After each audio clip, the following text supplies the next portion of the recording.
Hey there, fifth graders, and welcome back to my third and final installment on lectures about classical art and classical art movements. The last art movement we're going to talk about is neoclassicism. Neoclassicism is an art movement that took place both in France and in the United States of America. We're going to look at four different artists, those being Jacques-Louis David, Emmanuel Luntz, Horatio Greenbow, and Thomas Jefferson, an artist you might be familiar with. I hope you enjoy their work and the discussions, and I want you to both compare and contrast how the Renaissance and the Baroque and the neoclassical art movements have very strong similarities in like theme and in representational portrayal of the human figure, but they're also very, very different. And I want you to notice how the lighting changes and how the space changes and how the themes even change. There's not near as many religious paintings during neoclassicism, and that could be because of the Enlightenment, or it was neoclassicism happened during the French and American and Industrial Revolution. So all of that could have a large impact on what the artists made and how they portrayed their figures. So I hope you enjoyed these next four artists, and I promise I will try to keep it a little briefer. Thank you. About neoclassicism, like I stated, it is both a French and American art movement. We're going to talk about some of the American art towards the end of this short lecture. It's back to the more stable and strong and steady compositions like we saw in the Renaissance. Think about the triangular composition of the Mona Lisa and of the Pietà. It's got a very renewed interest in antiquity or ancient Greek and Roman times. This could possibly be because of archaeology just taking off and the discovery of the city of Pompeii, and then a renewed.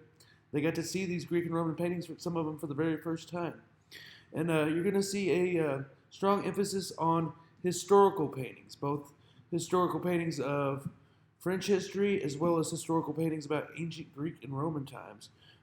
Rather so than the religious paintings that we saw in the Renaissance and in the Baroque time periods. However, still notice the very clean, crisp, clear brushwork, the emphasis on representational or making things look extremely real, maybe a little idealized. We will talk about that in some of our paintings. And the way they use paintings to tell stories is a very interesting thing they had going on during the neoclassical art movement. First painting we're going to look at is called The Death of Socrates. This is painted by the French artist Jacques-Louis David. The central figure here is Socrates. As you can tell, he's in a prison. Socrates has been sentenced to death for corrupting the youth by teaching them new and different ideas. And you can see his students are absolutely distraught. Man, this guy's banging his head into the wall. This guy's crying. This guy's begging him not to drink it. This, of course, is Socrates' most famous student, Plato, just sitting there in mourning. Of course, there's the bars in the windows. So this is a very powerful painting, and again, this was showing Socrates' sacrifice for the future.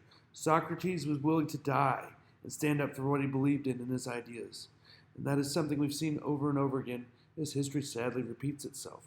The next painting I want to show you is The Oath of the Horatio. This is another historical painting going all the way back to ancient Rome, so really similar time frame. These are three brothers sent to defend Rome. Rome got into an argument with one of its neighbor cities, and they decided to resolve the issue by sending three warriors from each city rather than having the expense of an entire military battle. So these are the three warriors that Rome chose to send. Of course, they all three happen to be brothers. If you look at the strong, angular, determined stances, taking the swords from their father, to go and defend the city that they love. And of course, here you see their sister and their mothers and their wives as they weep and they mourn the doom of the battles these young men are about to go face. And you see the Greek and Roman architecture in the background.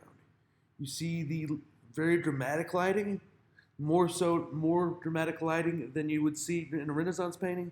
However, not near the tenebrosa, the super dark lighting that we saw in those paintings by Caravaggio. Now I'm going to keep rocking and rolling. This painting is Napoleon on horseback. Napoleon crossing the Alps is another name for it. Napoleon, of course, was the emperor that took over after the French Revolution and really conquered a lot of the world. Um, David was in prison for getting in trouble during the revolution, and he was set to meet the guillotine. However, Napoleon said, "If you come paint with me, I will save your life." So, in order to save his self-perseverance, David started painting for Napoleon.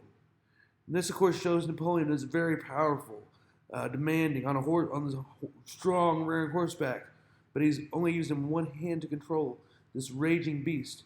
If you notice how large Napoleon is, he's almost as big as that horse. And of course, with Napoleon being seated so high in the composition, he is looking down on the viewers. So this just screams French patriotism and powerful leadership. And these ideas translate in this painting by Emmanuel Lutz as Washington crossing the Delaware. So again, fearless leader, strongly facing forward, going off to fight the British in the American Revolution.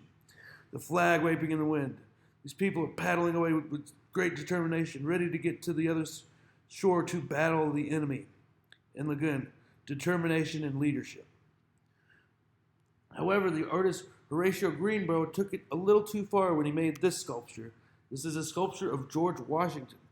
This sculpture is a direct quote from an ancient Greek sculpture of the god Zeus. So there you are comparing George Washington to the head of the gods in Olympus, which is a little much. Also, people weren't real keen on the fact that George Washington is partially nude. But if you look, looks more like a Walker, Texas Ranger than Benjamin Franklin. So I do think there was some idealizing going on there. The last artist I want to talk about today is Thomas Jefferson. Yes, Thomas Jefferson was a trained architect. This is the house that he designed called Monticello.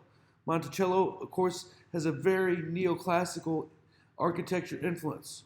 What I mean is Monticello is designed based primarily off the Parthenon in Rome. So you see the columns, and you see the predominant porch, and you see the dome. These are all elements of the Parthenon. And in fact, all of our Capitol buildings are neoclassical buildings because we, in this country, as it was being founded, were trying to celebrate the ideas of democracy that started in ancient Greece. So when you look at the Supreme Court building, you look at the White House, you see this neoclassical architecture prevalent throughout all of the Capitol. Thank you for your time and attention. I hope you enjoyed learning about these art movements and look forward for more videos in the near future. Subscribe so you don't lose one. Like me if you want to. Have a great weekend.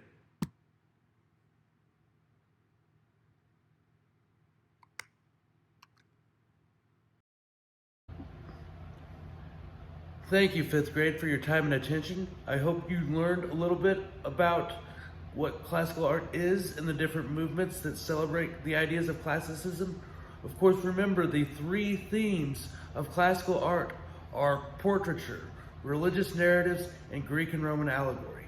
Now would you please go move forward and watch the videos about modern art movements that would, in order, that would be realism, impressionism, post-impressionism, and then there's a video comparing classical art to actually comparing the Renaissance to realism. So I hope those will give you some more ideas on what art movement you want to write about. And of course, by next Monday, please get to me a paragraph discussing your favorite art movement from one of the videos that I produced. And also, there are tons of videos about all these art movements if you want more information. Finally, I challenge you to fill out a Venn diagram comparing the two art movements, and you can choose any of them you want. If you have any questions or concerns, please call or email me, and I look forward to seeing you soon. Thank you.